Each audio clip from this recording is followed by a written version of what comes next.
आज हम जो है कल के एमसीक्यू जहाँ से छोड़े थे उससे आगे वाले एमसीक्यू आज हम करेंगे इंशाल्लाह।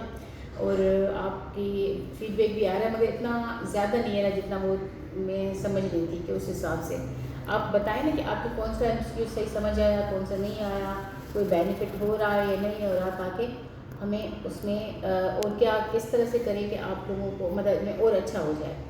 ये चीज़ें थोड़े से कमेंट में लिखा करें ताकि हमें आगे एमसीक्यू बनाने में हेल्प मिले। तो शुरू करते हैं।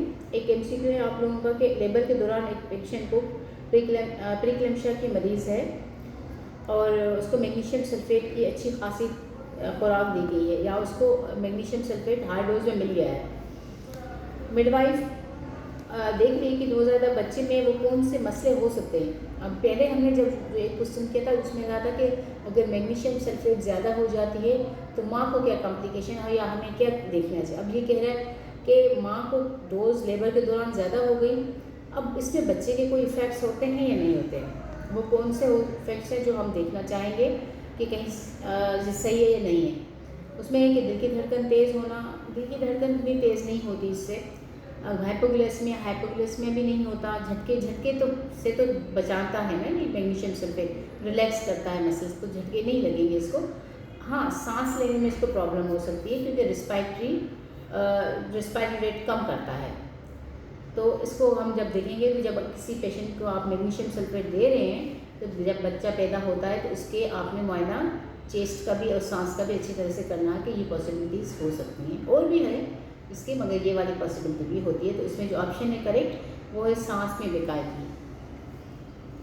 ठीक है, एक और क्वेश्चन है कि आज एक्लेम्शिया के कुछ ज़्यादा ही क्वेश्चन है। एक्लेम्शिया के रोकथाम और इंतजाम के लिए कौन सी दवा इस्तेमाल की जाती है। वो पूछ रहा है कि एक्लेम्शिया के लिए पर्टिकुलर कौन सी ड्रग आप देंगे। वो कहता है अल्फा मिथाइल डोपा, नहीं अल्फा मिथाइल डोपा नहीं देते, अल्डोमेट के नाम से जो आती है वो तो एंटी हाइपरटेंसिव है। डार्मिकम वैलियम नहीं, वो एंटीस्थेटिक है, वो फिट्स को प्रिवेंट नहीं करेगी, वो जो है सेडेट करेगी, वो सेडेट करती है। मैग्नीशियम ट्राइसल्फेट नहीं, मैग्नीशियम ट्राइसल्फेट में नहीं देंगे, मैग्नीशियम तो है मगर में वो कंपाउंड है, तो इसमें जो है ना ये magnesium sulphate, magnesium sulphate is correct option. और एक सवाल है कि एक पेशेंट है 36 वीक्स प्रेगनेंसी के साथ और उसको प्रीक्लेम्शिया के साथ अस्पताल में ले आया है। तो उसमें कुछ टेस्ट किए जिसमें डॉक्टर ने डायग्नोज किया कि इसको हेल्प सिंड्रोम है।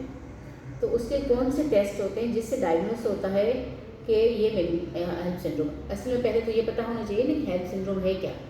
हेल्प सिंड्रोम जो है ना वो प्रीक्लेम्शिया की या एक्लेम्शिया की कॉम्प्लिकेशन है या सीवियर प्रेगनेंसी इंड्यूस हाइपरटेंशन की कॉम्प्लिकेशन, जिसमें क्या होता है हेल्प का मतलब high blood pressure, H for high blood pressure, E for elevated platelets और जो है ना then low elevated liver enzymes, sorry H for high blood pressure, E for elevated liver enzymes, L P जो second वाला है वो हो जाएगा लो प्लेटलेट्स।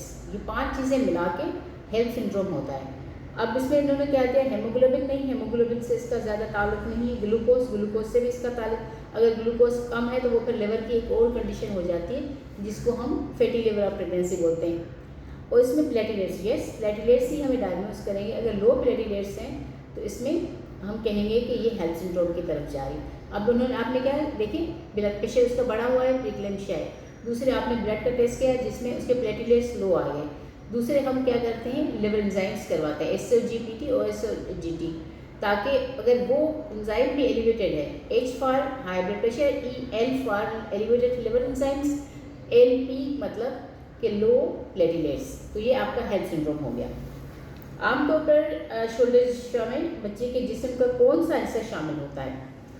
शोल्डर डिस्ट्रॉफी कैसे होता है, सर नहीं, सर तो निकल गया ना, शोल्डर है तो इसका मतलब शोल्डर ही फंसेगा। सीना कैसे आ सकता है, वो सीना तो सीधा होगा फिर आएगा ये शोल्डर वाला ऐसा।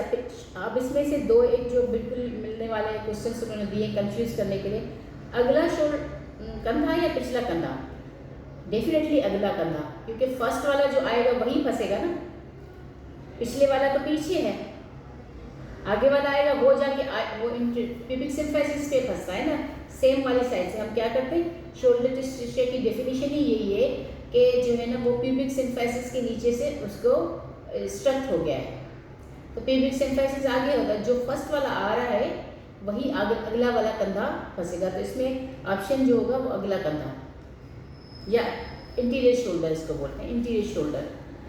अब कहते हैं कि कौन सा ऑप्शन रिप्रोडक्टिव या तौलीदी रास्ते के इन्फेक्शन की वजह बनता है और मुंतकली करता है, एक से दूसरे में मुंतकली करता है। तिब्बी तालिका कह सकता है, मगर वो तौलीदे में इतना ज़्यादा नहीं कह सकते, क्योंकि कोई सर्जरी होगी, कुछ होगा तो फिर वो फिर दूसरे बंदे से मुंतकिल कैसे होगा। हाँ, वो इंस्ट्रूमेंट होंगे तो फिर होगा, मगर वो नहीं है।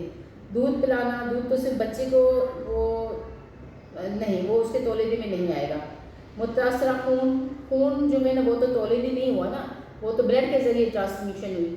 तो इसमें जिनसी मिलाप, यस, ये जो है ना जिनसी मिलाप की वजह से, जैसे कोई किसी को अगर सेक्सुअली ट्रांसमिटेड इन्फेक्शन है तो दूसरे पार्टनर को भी लग सकते हैं। अगर वो दूसरा पार्टनर किसी और बंदे से मिलता है तो उसको भी हो सकता है। तो ये male to male, female to male transfer होता है थ्रू द रिप्रोडक्टिव। देखिए सारे तरीके तो हैं कि वो इन्फेक्शन फैलाते हैं, मगर तौलीदी का उसने या जिनसी मिलाप का उसने एक पर्टिकुलर नाम दिया है, रिप्रोडक्टिव का नाम दिया है। इसका मतलब है कि ये जिनसी मिलाप से ही इधर उधर होते हैं, सेक्सुअली ट्रांसमिटेड इन्फेक्शन जिसका नाम था। तो इसमें जो आपका ऑप्शन करेक्ट है वो जिनसी मिलाप या सेक्सुअली एक्टिविटी। एक और क्वेश्चन है कि इनमें से कौन सी अलामत एड्स की है। इन्होंने कुछ ऑप्शंस दिए हैं, वो कहते हैं कि एड्स में क्या क्या चीज़ें होती हैं, कैसे पता चले कि ये एड्स है, या उसके क्या साइन सिम्टम्स होते हैं। लिम्फ नोड में सूजन, थकावट, बुखार, या उसमें सारे जवाब सही। इसमें सारे जवाब सही हैं क्योंकि ये अमीनो कम्प्रोमाइज्ड स्टेट है। उस अमीनो कम्प्रोमाइज्ड स्टेट में क्या होगा, पहले थकावट महसूस होती है, फिर इन्फेक्शन की वजह से लिम्फ नोड्स होते हैं, बुखार निकलता है, और भी बहुत सारी कॉम्प्लिकेशंस होती हैं। इसमें जो हम करेक्ट ऑप्शन लिखेंगे वो सारे जवाबात सही हैं, मतलब इसके सारे ऑप्शंस करेक्ट हैं। आज के लिए इतना काफ़ी। आप देखें इसमें आपको कितना समझ आया। इंशाल्लाह नेक्स्ट फिर हम कल करेंगे।